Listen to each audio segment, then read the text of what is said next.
and it appears to be going there. WineCellarMedia.com. It's March 2nd, 4:43 a.m. Not too far from having to go to work. I did get some pre-made stuff, not the healthiest items, but just sort of, I'm in a rush. Let me get through the damn thing. And so I don't really have to worry about putting my lunch together this morning. I can just fucking grab the shit out of the fucking boxes, the pre-packaged, throw it in the microwave, and see what kind of bowel movement you have later, sort of products. And so let's rip through this. You had a Michael Bloomberg story. I did. I also like the fact that someone else had to go to work to prepackage crap so you can eat, so you can go to work to prepackage crap. Yep, yeah, I'm literally going to work. The cycle of capitalism. That's the real circle of life. All right. Fuck. Yes. Mufasa was wrong. All right. So I found this on the Huffington Puffington Post, because that's how you say it. Yes. Bloomberg, in 2003, vetoed a bill that would expand rape victims' access to emergency contraception. No, Republicans are the only rape culture party. Mm-hmm. Well, he was a Republican then. He probably fucking was. I don't know. But sometimes the Democrats got important. That's reaching across the aisle. It's reaching across the You aisle. got to reach across. You take whatever you can get. Their Christianity, their racism, their rape, whatever you got to get. You reach across the aisle. You take that over and you show Democrats that we're nuanced. Yes. So, in 2003, over the objections of the New York City Council and reproductive rights advocates, then New York City Mayor Michael Bloomberg vetoed two, not one, but two bills that would have expanded access to and information about emergency contraception. One bill required pharmacies in the city that don't sell emergency contraception to post a sign alerting customers or face a penalty of $500. Why the fuck would you veto that? Man, I'm telling it's like, yeah, we talk about the Dems a lot, but it's the Republicans, man, because, right, Michael Bloomberg's Jewish. Yeah. Right? Ben Stein's Jewish. Yes. Who was that motherfucker? Was Rick Santorum Catholic? Paul Ryan, Catholic. Yeah. But they all act like Southern Baptists. Yes. Like, it's just the Republican way to act like a Southern Baptist, no matter your background. But see, the wild thing about that is they're not even making all pharmacies carry it. They're just saying, put up a sign to let people know you don't have the thing. How is that even controversial?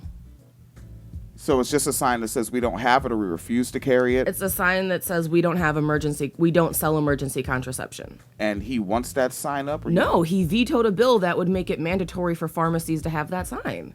Oh, Not even have the product itself. A fucking sign on the door that says we don't have it. All right, but signs, like those can be made out of cardboard, paper, plastic. Yes. Pharmacists can't afford these things. They can't afford those things. Pharmacists are the underpaid proletariat. We all know this. Right.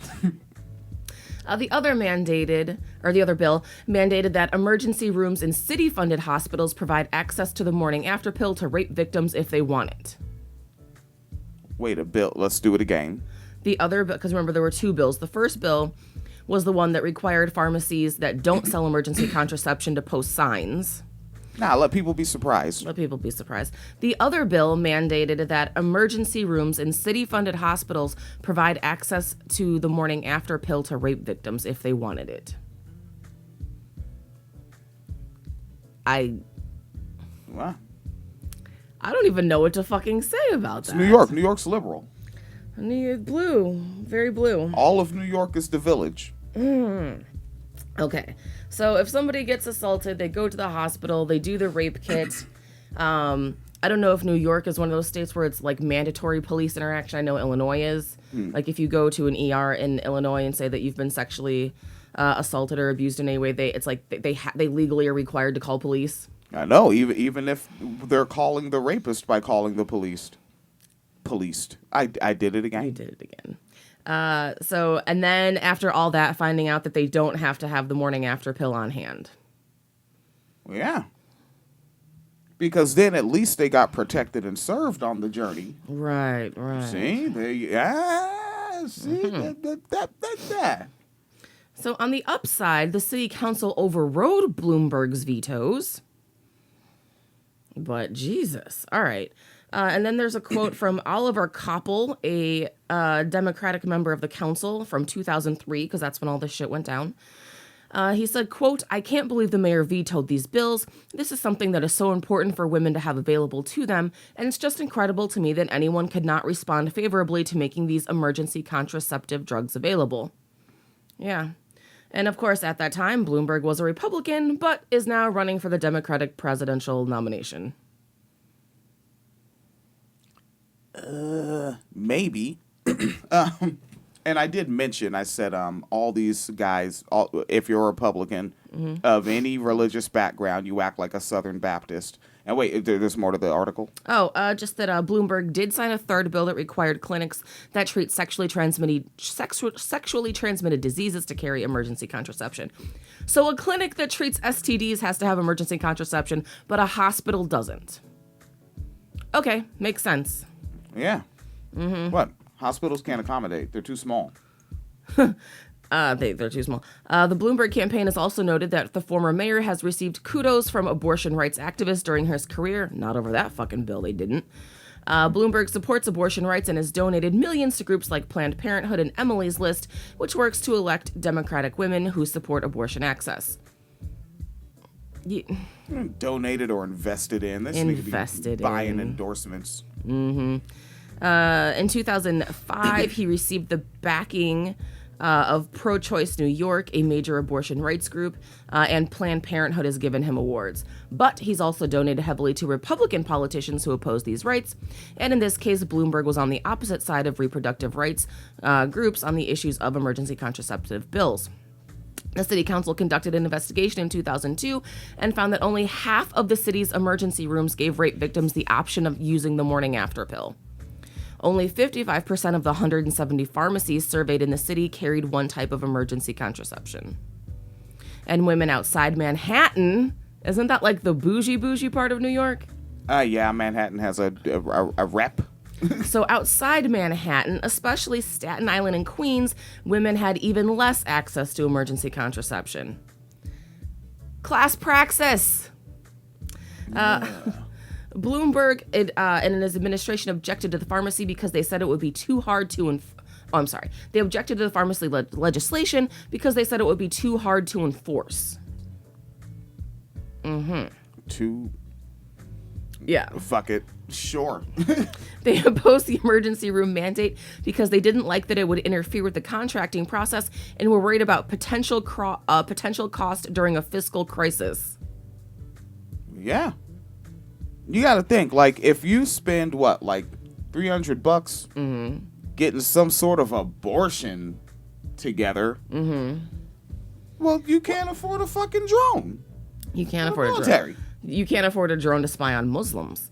Pregnant Muslims. Huh? But also, that's an abortion. An abortion pill is like, well, I don't know what the cost is in New York, but here it's like $40. It's not like, yeah, if you just buy it out of pocket at a pharmacy, it's like $40. And if you're working class, that's a hit. But I mean, a hospital can't afford for it now. All right. Well, no. In urging the council to override Bloomberg's veto at the time, then council member Christine Quinn called the measure the least we can do for women who have been raped. It's the least the law can say to make sure women who have suffered such a horrible crime can get the medical standard of care in every emergency room in this city. That people don't like this phraseology in this language. You don't understand how horrible your sentence sounds. The least we can do for women who get raped. Yep. You want to try the most to give it a shot? No. Like, try the most for a year and then test public sentiment on you trying the most. No. The most you can. Try 85%? No. No. The least we can do. All right, fine. The least we can do, which is we're going to get that rapist in there for about 6 months of lockup. And then if they do this community service at a rape crisis center, call back to a story from Texas. Ooh. Ooh, that's the... least we can do. That's a real story from Texas. Old school wine cellar. A rapist convicted by a cis woman judge. The cis woman judge made this his sentence to work at a rape crisis center. Volunteer. Yes. So possibly the worst part of this story is, however, later that same year in 2003, the New York governor, George Pataki, who was a Republican, signed a law requiring every state in the hospital to offer emergency contraception. So New York City was more conservative than the state. I mean, so what? So New York City has Republican mayor, New York State Republican governor. Chris Christie was out there running New Jersey. Yeah. But the coasts are just too liberal and democratic. Liberal elites. Yeah, we need the Electoral College because a Republican can't win out there. It wasn't Schwarzenegger Republican? Yeah. California? So California had a Republican governor Yeah. for a while, Yeah. cheating on spouses with maids and He was. Yeah. all sorts of shit. Yes. Just being a Republican, family values. Family values. Well, again, acting like a Southern Baptist. Yeah, that was the thing. Because I made a post on the Facebook that got no traction, and I get why. Because it was a vague ass weirdo post, and it was it's interesting watching Benjamin Dixon do a Southern Baptist version of my podcast. Woo! It is. Because he's from Miami, to my understanding. I don't know. He's a country dude. Yes. And a Christian. Yes. To where he said he was still he would describe himself as transphobic for several years after he was calling himself a progressive, because of his Christianity. And he went soft as hell, right? In 2015, quite frankly, I think he hopped on a I'm a black Bernie supporter. There was nothing to grift onto, so I can't call it a grift. But it did become a thing where it was well, Jesus Christ, I'm black and I support Bernie, and Benjamin Dixon, and what's the other motherfucker, Tim Black. Yeah. Those were the two main cats where they really popped onto that. But Tim Black never changed. Tim Black always came across and didn't front he was the most political ambassador motherfucker ever. He likes to talk about restaurants and shit. Yeah. But he heard Bernie and he feels it. And Benjamin Dixon got soft and signed something for Warren. You saw? Warren. Signed something for black people for Warren? Oh, no. He signed that, the Working Families Party thing. Okay, what was that? So there was this thing, the Working Party's family, or Working Families, WFP, Working Families Party. So they did their endorsements, and they endorsed Warren over Bernie, and a bunch of Bernie supporters were like, what the fuck? Obviously. And so this one troll account that had 70 followers got really mad about it, and they have a troll rating. There's a thing you can do where you can run a little algorithm thing, and it goes over someone's tweets and it tells you what the probability of is their troll. They were 80% a troll, just shit posting. And so they were calling the leader, because I guess some of the people in charge of WFP are black, and so he this anonymous account with 70 followers was calling them coons and shit. And so a bunch of black progressives, for whatever reason, got on board and wrote this whole fucking letter and signed it and demanded that the Bernie campaign make an official apology and distance themselves from toxic followers. And it's because an anonymous troll with 70 followers called someone a coon? Really? That's all right. Okay, see, and I missed this story outside of you telling me about it from you being on Twitter. I missed this because at that time I wasn't playing Dixon's program, and I play programs I disagree with. I play Bob Seska's shit. Yeah. And niggas like that. I think David Pakman gets a little weak on the progressive tip, but I play their shit. And I missed it because Dixon was going kind of centrist-y after Trumpelstiltskin did his thing. Yeah. But he comes back and he still says he more reluctantly supports Bernie because Bernie isn't good enough for him on reparations. That will never happen. Yeah. That will never happen part is me. It's never going to happen. And and when I look at it, I'm like, I'm pretty simplistic.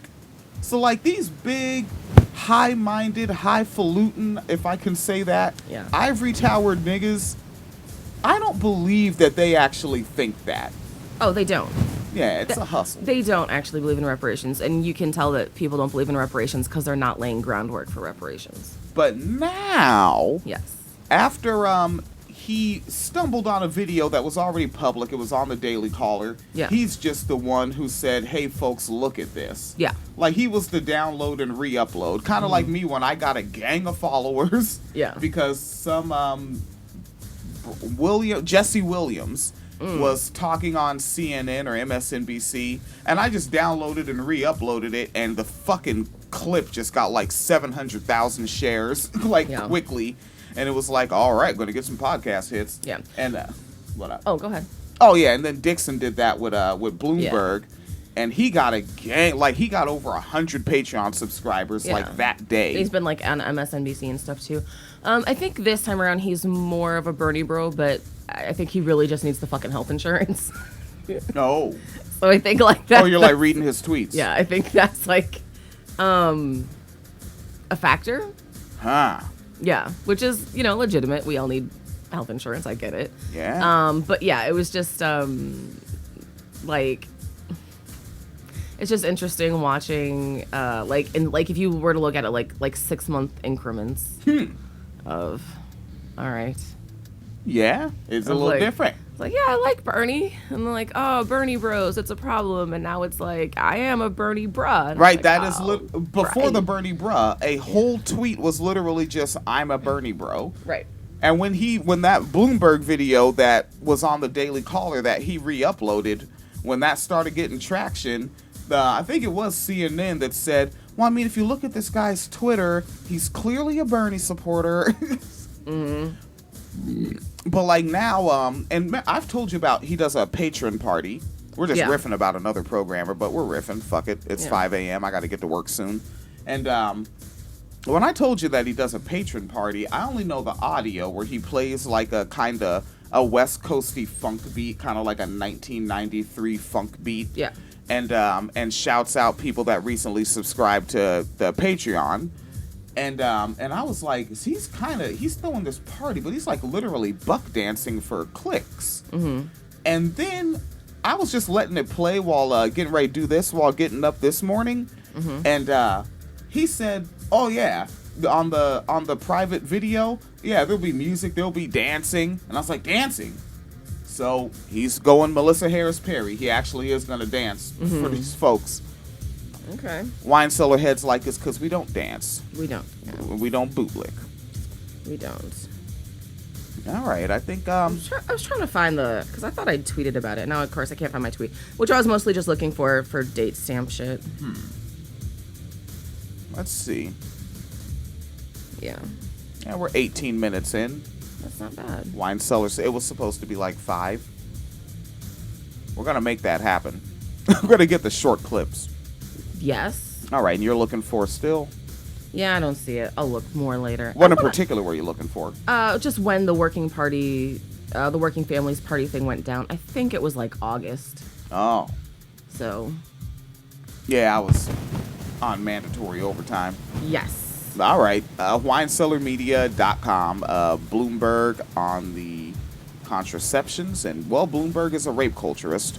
And yes. Benjamin Dixon does a Southern Baptist podcast of my program. Oh, he's also trying to not curse on the program as well now. Yeah, he made a tweet about that. He said, because people want their kids to listen to, progressive media, so. He said one person on the program, and then he forgot who it was, so now he just says elderly woman said they'll share it if he curses less. So it's like, yeah, he's taken progressivism and turning it into some sort of lefty podcast church. Yes. People love church, though. You know that. Yes. So that's what's going to be going on, folks. I think that towards the end, that instrumental got a little hot. All right. Well, hell, that's WineCellarMedia.com. And if you're not interested in seeing us dance, we have Patreon.com/WineCellarMediaFund. And there's PayPal.me/Phoenix and William. I got to go in and I forgot what production line I'm on or what I'm doing, but there's going to be stuff. All right. Let's get the hell on from around here.